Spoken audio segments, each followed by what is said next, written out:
क्या आप जानते हैं कि महिषासुर की माँ कौन थी और उसकी कहानी इतनी रहस्यमय क्यों मानी जाती है? बहुत समय पहले एक अत्यंत सुंदर दिव्य स्त्री थी जिसकी सुंदरता का कोई मुकाबला नहीं था, लेकिन एक भयंकर श्राप के कारण उसका जीवन पूरी तरह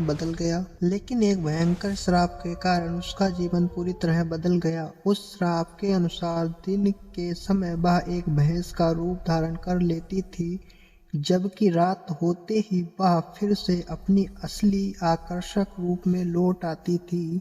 एक दिन जंगल में एक शक्तिशाली असुर की नजर उस भैंस पर पड़ी। वह उसके असली रहस्य से अनजान था। उसके भीतर अहंकार और वासना जग उठी और उसने उसी अवस्था में उस भैंस के साथ संबंध बना लिया। समय बीतने के बाद उस स्त्री ने एक बच्चे को जन्म दिया। वह बच्चा साधारण नहीं था। उसका रूप आधा मनुष्य और आधा भैंस जैसा था। यही बालक आगे चलकर महिषासुर के नाम से प्रसिद्ध हुआ।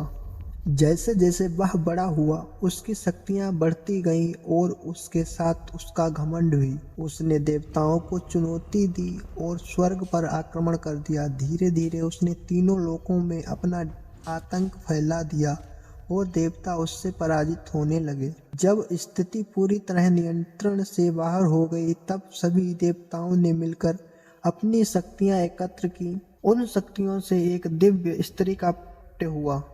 वह स्त्री माँ दुर्गा थी। माँ दुर्गा और महिषासुर के बीच भयंकर युद्ध हुआ जो कई दिनों तक चला।